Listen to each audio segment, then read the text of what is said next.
रत्नपुरी राज्य के कमलगढ़ गांव में भयंकर सूखा पड़ा हुआ था। गांव की धरती फट चुकी थी और कुएं सूख चुके थे। अर्जुन नाम का एक किसान अपनी बंजर जमीन को चुपचाप देख रहा था। तभी गांव का व्यक्ति भीमा वहां पहुंचा। ओह भैया अर्जुन, कब तक सूखे खेत को देखते रहोगे? मुझे नहीं लगता कि अब हमारा गांव कभी हरा भरा हो पाएगा। यह सुनकर अर्जुन ने निराश होकर आकाश की ओर देखा और गहरी सांस लेते हुए कहा, न जाने गांव वालों से या मुझसे ऐसी कौन सी गलती हो गई है जिसकी वजह से यह सूखा पड़ा हुआ है। अरे अब क्या कहूँ अर्जुन, गांव वाले तो अब गांव छोड़ना चाहते हैं, लेकिन किसी के पास इतना धन भी नहीं बचा कि वह अपना घर छोड़कर दूसरे गांव में जाकर बस सके, जीवन यापन कर सके। अब तो लगता है कि जंगल में जाकर घास फूस पेड़ पत्ते यही खाकर गुजारा करना पड़ेगा। मुझसे अपने गांव की गरीबी नहीं देखी जाती। जब भी कोई बच्चा पानी के लिए तड़पता है, मेरा दिल टूट जाता है, अंदर से हिल जाता हूँ। मैं समझ सकता हूँ अर्जुन, लेकिन पानी से ज्यादा इस समय हमारे गांव को अनाज की जरूरत है। पानी तो हम किसी जंगल में जाकर पी सकते हैं, लेकिन आखिर कब तक केवल पानी पीकर जीवित रह सकते हैं? सबसे महत्वपूर्ण अनाज है। यह सुनकर अर्जुन निराश होकर अपने घर लौट आया। घर पर आते ही उसकी पत्नी दीपा उससे बोली, आखिर कब तक हमें सूखे गांव में रहना पड़ेगा? मुझे लगता है हमें यह गांव छोड़ देना चाहिए। अरे दीपा, तो तुम्हें क्या लगता है कि मैं छोड़ना नहीं चाहता? परंतु क्या करूं? इस गांव में मेरा बचपन बीता है। इसी गांव की गलियों में मैंने अपने दोस्तों के साथ शामें बिताई है। इसी गांव में मैं बड़ा हुआ। अपने ही गांव के लोगों को छोड़कर कैसे भाग सकता हूँ? सोचो। बोल तो ऐसे रहे हो जैसे इस गांव के राजा महाराजा हो। अरे तुम क्यों नहीं समझते कि इस गांव की धरती ने अनाज उगाना बंद कर दिया है और दूसरे राज्य ने अब हमें भीख में अनाज देना भी बंद कर दिया है। कितनी बार कहा है तुमसे कि जाकर राजा विक्रम सिंह से मदद मांगो, लेकिन मेरी बात तो कोई गांव वाला सुनता ही नहीं। हाँ, चिंता मत करो, मैं हरदेव चाचा से इस बारे में बात करूंगा। अगले दिन अर्जुन हरदेव चाचा के पास चला गया। प्रणाम चाचा, बात यह है कि आप तो देख ही रहे हैं, गांव में भूखमरी बढ़ती चली जा रही है, तो चाचा क्यों न हम राजा विक्रम सिंह से मदद मांगने जाए। अच्छा, और तुम्हें क्या लगता है कि राजा विक्रम सिंह से गांव वालों ने मदद मांगने का प्रयास नहीं किया होगा? मैं वहां पर स्वयं गया था, लेकिन राजा ने साफ साफ मना कर दिया। उन्होंने कहा कि वह पहले ही बहुत मदद कर चुके हैं, हम और नहीं कर सकते। बल्कि उनके मंत्री ने तो यह तक कह दिया कि हमारा गांव श्रापित है। श्रापित? इसीलिए तो 5 साल से बारिश नहीं हुई। बिना मुखिया के गांव ऐसा ही होता है चाचा, कुछ भी कहो। मुखिया जैसा भी था, लेकिन वह समय पर अच्छी सलाह तो दिया करता था। ना जाने वह कहाँ लापता हो गया और वह अपने साथ साथ इस गांव की खुशहाली भी ले गया। सही कह रहे हो अर्जुन, मुखिया का परिवार भी बहुत परेशान रहा, लेकिन मुखिया का कुछ पता नहीं चला। जंगल का कहकर गया था और आज तक लौटा ही नहीं। उसके जाने के बाद गांव में कभी खुशहाली नहीं आई। वैसे भी गांव वाले उससे नफरत करते थे। हाँ, वो तो इसलिए क्योंकि मुखिया थोड़ा लालची किस्म का आदमी था, पर लेकिन गांव वाले इतनी भी ज्यादा नफरत नहीं करते थे कि वो गांव छोड़कर ही चला जाए। इतना कहकर अर्जुन वहां से चला गया।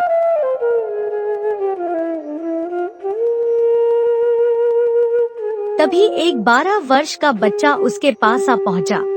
चाचा, मुझे भूख लगी है, मेरे घर में 2 दिन से कुछ भी नहीं बना। इतना कहकर वो बच्चा बेहोश हो गया। अर्जुन की आंखों में आंसू आ गए। वो गांव की ओर नहीं गया बल्कि जंगल की राह पकड़ ली।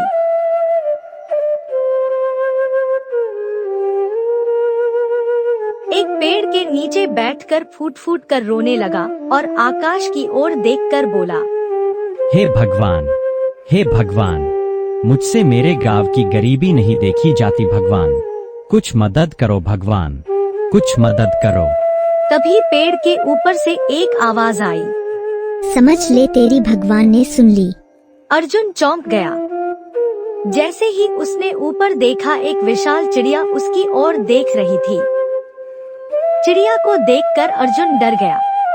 आहा हा हा, मुझे देखकर डरने की जरूरत नहीं है अर्जुन। कुछ देर पहले तुम भगवान से प्रार्थना कर रहे थे। तुम्हारी आंखों में गांव के लिए आंसू देखकर मुझे बहुत अच्छा लगा। लोग तो अपने लिए रोते हैं, जो दूसरों के लिए रोते हैं न वही सच्चे दिल वाले होते हैं। ऐसे लोग संसार में दुर्लभ होते हैं।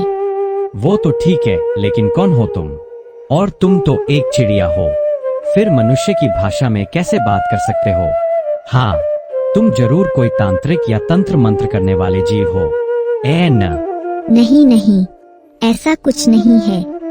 मुझे बस अपना मददगार समझो।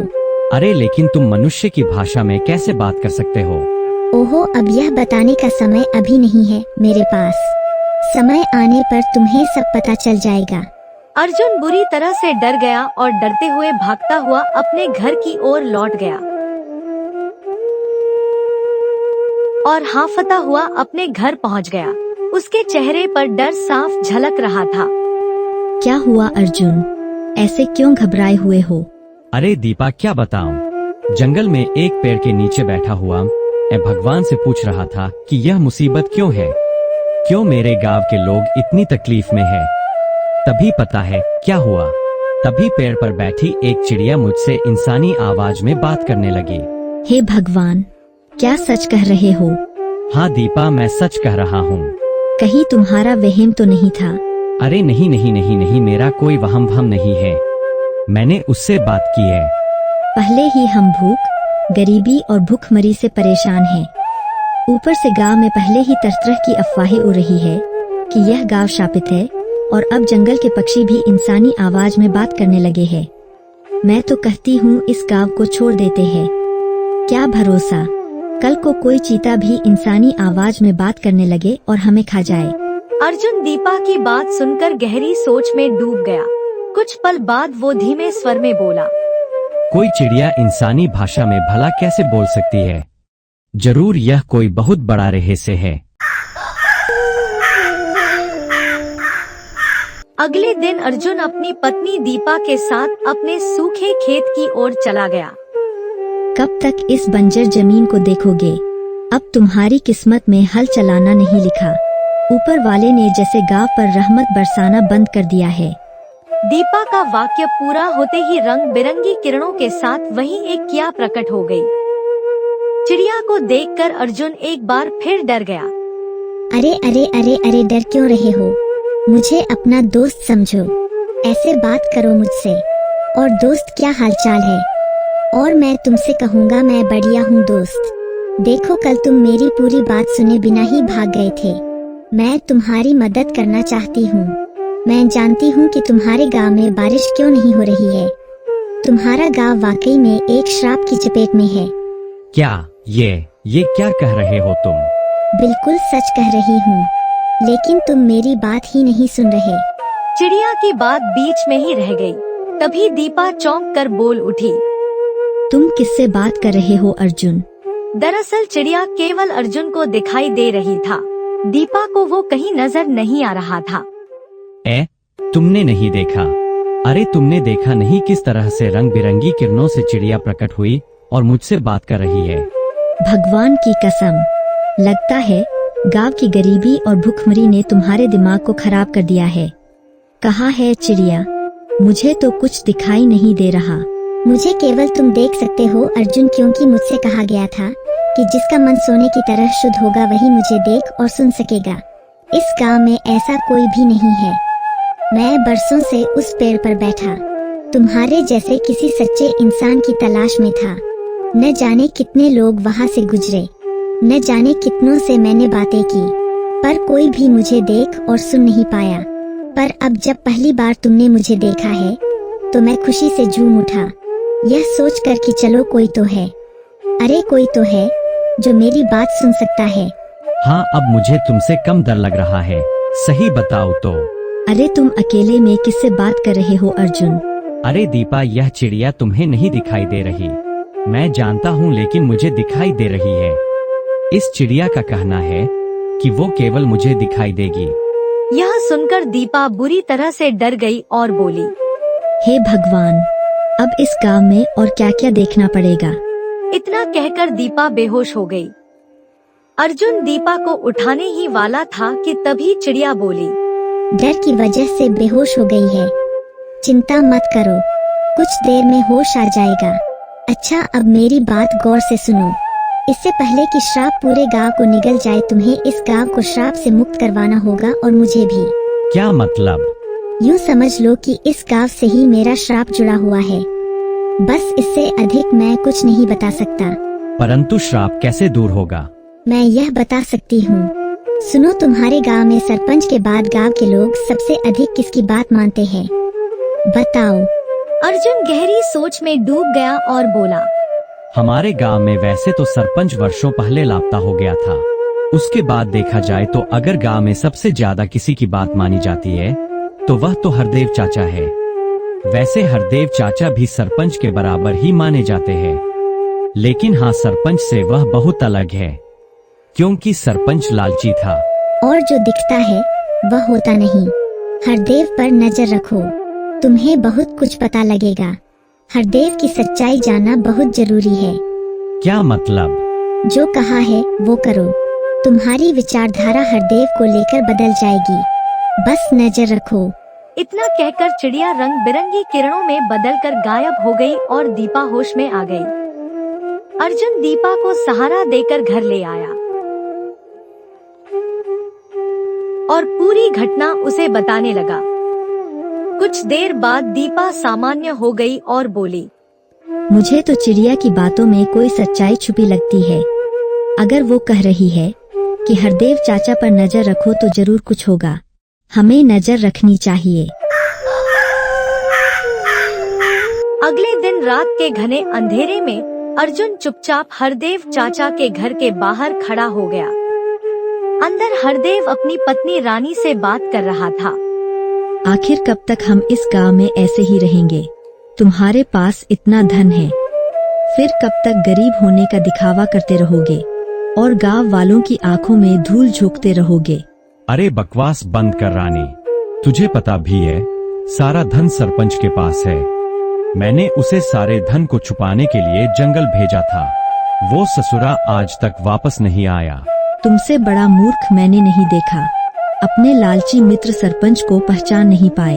वो तो कभी वापस आएगा ही नहीं और हम खाली हाथ रह गए।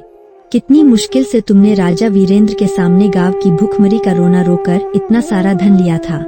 सोचा था उस धन से अमीरों की तरह जिएंगे, लेकिन सारा धन सरपंच ले गया।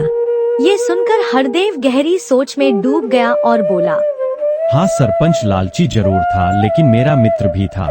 अगर वह भागने वाला होता तो उसका परिवार आज भी यहाँ क्यों होता? मुझे तो ऐसा लगता है कि जरूर वह किसी मुसीबत में है। मैंने उसे जंगल में बहुत तलाशा, लेकिन कुछ मिला नहीं। हे भगवान, आखिर हमें कब तक यह दिन देखने पड़ेंगे? मत भूल कि वह सरपंच भी राक्षस का पुजारी था और उसी की पूजा की वजह से हमें यह सब कुछ पता चला कि गांव में इतना भयंकर सूखा पड़ने वाला है। और हाँ, उसने यह भी सलाह दी थी कि हमें राजा विक्रम सिंह के पास जाना चाहिए और सूखे की भविष्यवाणी को लेकर ढेर सारा धन मांगना चाहिए। अब क्योंकि राजा वीरेंद्र साधुओं का बहुत सम्मान करते हैं, इसीलिए हमने झूठ बोला कि यह भविष्यवाणी जंगल में रहने वाले एक साधु महाराज ने की है। देखा जाए तो सब कुछ योजना के मुताबिक हुआ था। वह धन लाने में हम सफल हुए थे और हम चाहते थे कि अपने खेत, अपनी जमीन जायदाद गांव वालों को मूर्ख बनाकर बेच दे और खजाना लेकर यहाँ से चले जाए। पर यही तो गड़बड़ हो गई। जब तक हम जाते हमने सोचा कि खजाने को सुरक्षित रखना चाहिए और मैंने दे दिया सरपंच को कि जा भाई, इसको किसी सुरक्षित स्थान पर रख दे। बस इसके बाद से वह कभी लौट कर आया ही नहीं। बाहर खड़ा अर्जुन यह सब सुनकर बुरी तरह चौंक गया।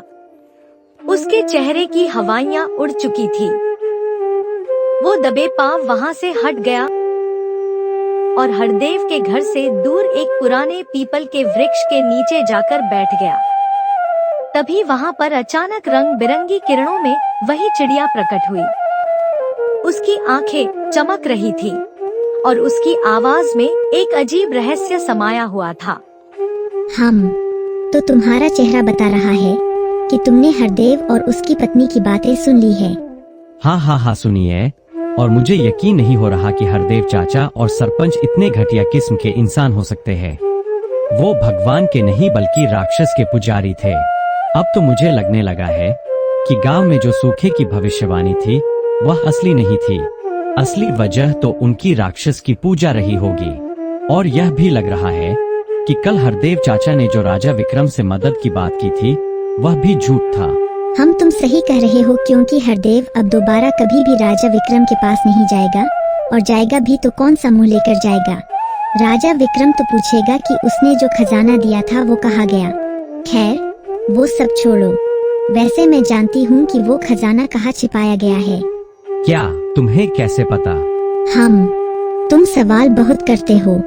ये क्या वो क्या, ऐसे कैसे? चुपचाप अब मेरे साथ चलो। आ जाओ, मैं चाहती हूँ कि यह श्राप जल्द से जल्द खत्म हो। आओ जल्दी से चलो। इतना कहकर चिड़िया फड़फड़ाते हुई उड़ने लगी और अर्जुन उसके पीछे पीछे चलने लगा।